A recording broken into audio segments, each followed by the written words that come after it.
कवि कहता है व्यक्ति किसी प्रकार से प्रसिद्ध हो सकता है, सड़क पर नग्न होकर घूमे प्रसिद्धि हो जाएगी, अखबार में नाम आ जाएगा। कोई सड़क पर जाकर घड़ा खोदना शुरू कर दे तो उसका नाम आ जाएगा। उसी प्रकार व्यक्ति अच्छे कार्य करता है तो उस वह भी अमर हो जाता है। महापुरुष जितने भी लोग हैं उन्होंने यह नहीं सोचा कि मुझे कुछ मिलेगा। उनका लक्ष्य ये रहा कि जो कार्य ठीक है मुझे वह करना है। गुरुदेव तुलसी 22 वर्ष की अवस्था में आचार्य बने और उनको आचार्य पद भी कादुबन की इच्छा विद्यासर में देने की थी, लेकिन शारीरिक स्थिति के कारण उन्हें गंगापुर में दिया। उन्हें इतना प्रशासकीय अनुभव नहीं था। आचार्य बने और वहां के लोगों को मालूम पड़ा 13 पंथ में 22 वर्ष के युवक साधु आचार्य बने। लोगों को बड़ा आश्चर्य हुआ। मंत्री मुनि के पास आते और कहते आपके आचार्य कितने वर्ष के, कितने वर्ष के हैं? मंत्री मुनि कहते 82 वर्ष के। लोग कहते 82 वर्ष के, हमने तो सुना था 22 वर्ष के हैं। उन्होंने कहा ठीक है, आपने सुना वह भी ठीक है, लेकिन हमारी परंपरा ये कि जो आचार्य जाते हैं वे अपना सारा अनुभव भी अपने आचार्य को देते। तो कालू बने 60 वर्ष नहीं और 22 वर्ष आचार्य से, इस प्रकार 82 वर्ष के आचार्य। मंत्र मुनि ने गणित तो समाधान तो दे दिया, लेकिन जब गुरुदेव तुलसी के 82 वर्ष पूरे हुए उस समय नारदों में भरी परिषद में गुरुदेव तुलसी ने फरमाया आज मेरी मंत्री मुनि की बात सत्य हो। अब मैं जितना भी जीऊं वो मेरा आयुष्य है। उसके बाद कितने समय जी 6 महीने हो गए। तो वृद्ध व्यक्तियों की एक अनुभव की वाणी होती है और मंत्री मुनि गुरुदेव तुलसी के एक ढाल के रूप में गुरुदेव तुलसी उनसे परामर्श लेते थे और लोग कहते कि आपके पास तो सब कुछ है। मंत्री मुनि क्या कहते, भाई मेरे पास तो देवियां हैं, देवियां हैं। वो अभिमान नहीं करती थी, आचार्य से मुझे सलाह देते हैं, मेरे से पूछते हैं, अभिमान कहते भाई मेरे पास देवियां हैं, मेरे पास वो कुछ नहीं। तो इससे हमारे विभागी मंत्री बने जिन्होंने 5 आचार्यों की सेवा की, कोई पद की इच्छा नहीं, कुछ नहीं, एक शासन की सेवा करना उनका लक्ष्य रहा, आचार्य की सेवा करना उनका लक्ष्य रहा और उन्होंने आजीवन आचार्य की सेवा की। मंत्री मुनि गुरुदेव तुलसी मंत्र मुनि के प्रति कृतज्ञता प्रकट करते।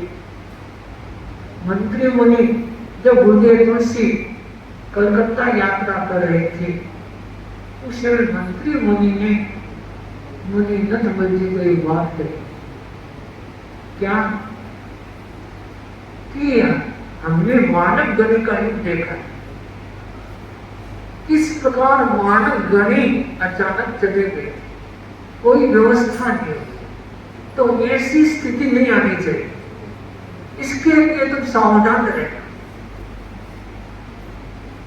मंत्री मुनि की ये शिक्षा कि अब हमने जो स्थिति देखी है, जिस स्थिति को पार किया है, अब सब में वैसी स्थिति नहीं आनी चाहिए। इसलिए वर्तमान आचार्य का ये दायित्व होता है अपने उत्तराधिकारी का चुनाव करना, चाहे प्रत्यक्ष करे या परोक्ष करे। उनकी दृष्टि बन जानी चाहिए कि मुझे हिमाचल अपना उत्तराधिकारी इस व्यक्ति को, जिससे सब सदा सनात बनाए। गुरुदेव तुलसी के बारे में आप लोगों ने खूब सुना है। गुरुदेव तुलसी के नए नए आया, आज हमारी बहनें बैठी हुई है। ये समय ऐसा था जब गुरुदेव तुलसी को ताने सुनने पड़ते थे। गुरुदेव तुलसी देवेंद्र कर्नावत की माँ को कहा कि पर्दे उठा दो। बहनों ने कहा महाराज देवेंद्र कर्नावत की माँ यदि पर्दा उठा दे तो हम सब उठा दे। तो गुरुदेव तुलसी ने उसको प्रेरणा दी। उसने क्या कहा, आप हमारा मुंह देखना चाहते हो क्या बहनों के? ऐसे संस्कार थे हमारे। लेकिन गुरुदेव उसको भी सुनते रहे। उन्होंने लक्ष्य बनाया कि मुझे जो करना है वह करना है। उन्होंने लक्ष्य बनाया कि बहनों में परिवर्तन करना है। जो बहनें पति के वियोग के बाद क्या स्थिति में रहती थी, उन्होंने स्वयं देखा, अनुभव किया बहनों का दर्द, और स्वयं उसके लिए प्रयास किया। सात्विक रूप का दादाजी ने प्रयास किया, और आज हमारी बहनें समाज के साथ कैसे आगे आ रही हैं। आज बहनें में पूरी स्वतंत्रता हो गई। यह है गुरुदेव तुलसी की कृपा।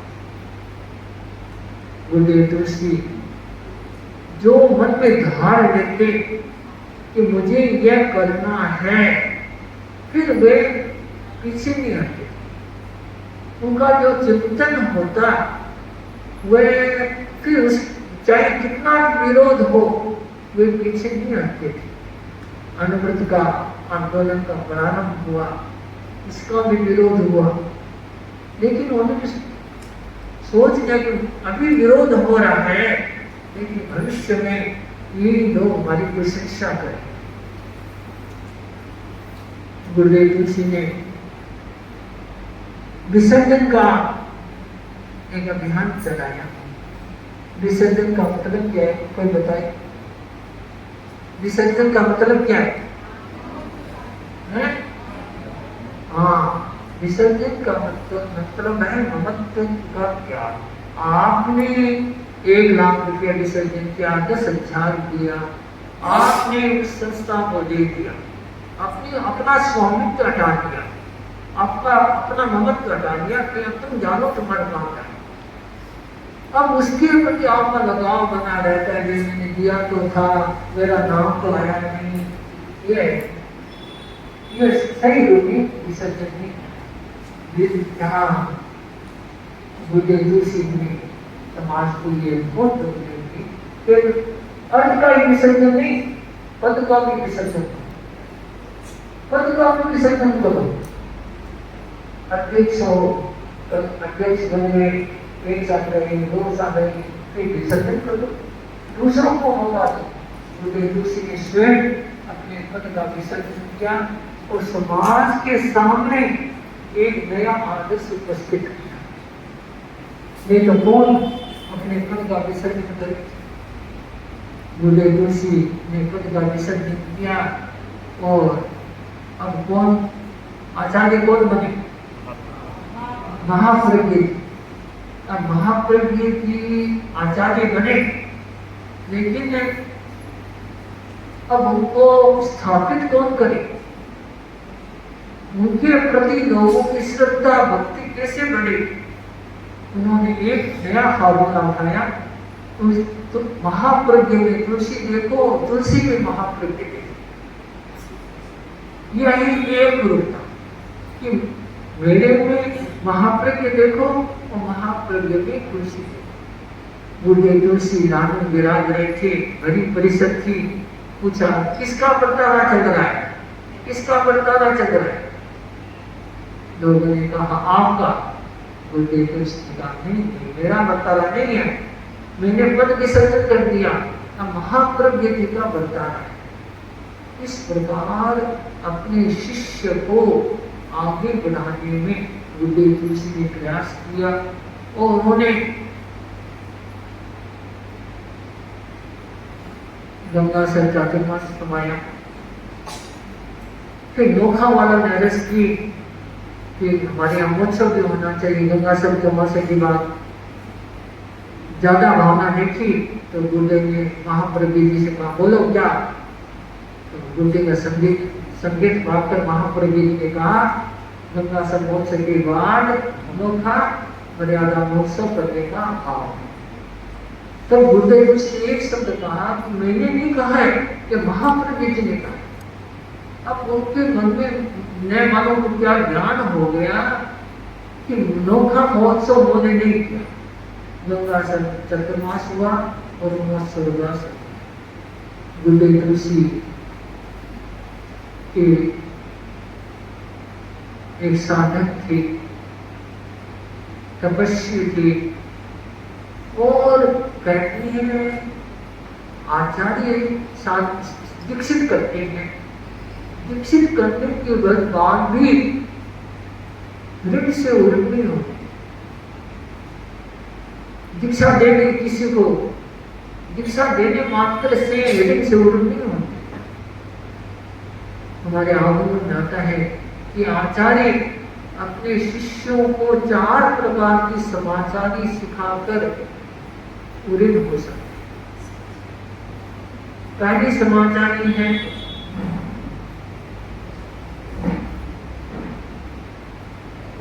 आचार्य अपने शिष्य को आचार के विषय में जानकारी, दीक्षा देनी और दीक्षा लेने के बाद उसे आचार विषय जानकारी,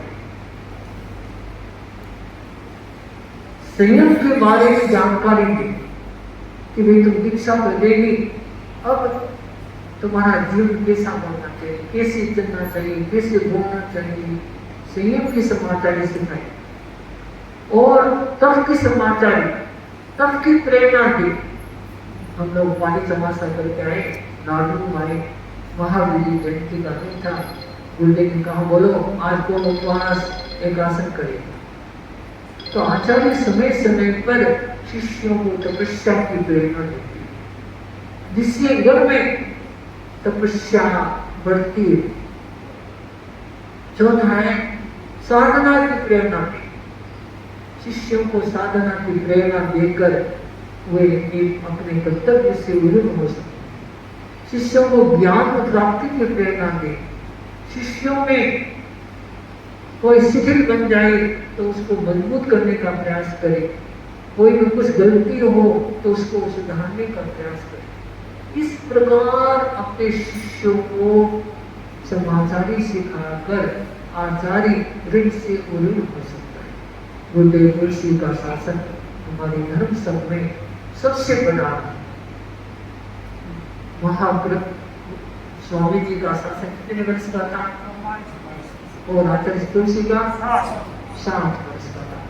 उनको इतना वर्ष शासन करने का अवसर मिला और उनके शासन में हमारे धर्म समूह ने एक अपनी पहचान बनाई, एक छाप बनाई। आज जहाँ भी जाओ आचार्य तुलसी का नाम अमर है, क्योंकि उन्होंने ऐसी देन दी है जिससे हमारा समाज आगे बढ़ रहा है। तो बूढ़े तुलसी के प्रति जितना भी कहीं मैं स्वयं उनके हाथ से दीक्षित हुआ, गुरुदेव के पास रहने का मौका मिला, गुरुदेव से प्रेरणा प्राप्त की, उन्होंने मुझे आगे बढ़ाने का प्रयास किया। तो गुरुदेव को कितनी कृतज्ञता प्रकट करूँ। गुरुदेव के प्रति गुरुदेव ने हमें जो कुछ दिया है वह आगे बढ़ाते रहे और धर्म शासन की सेवा करते रहे। इसे बताऊँ।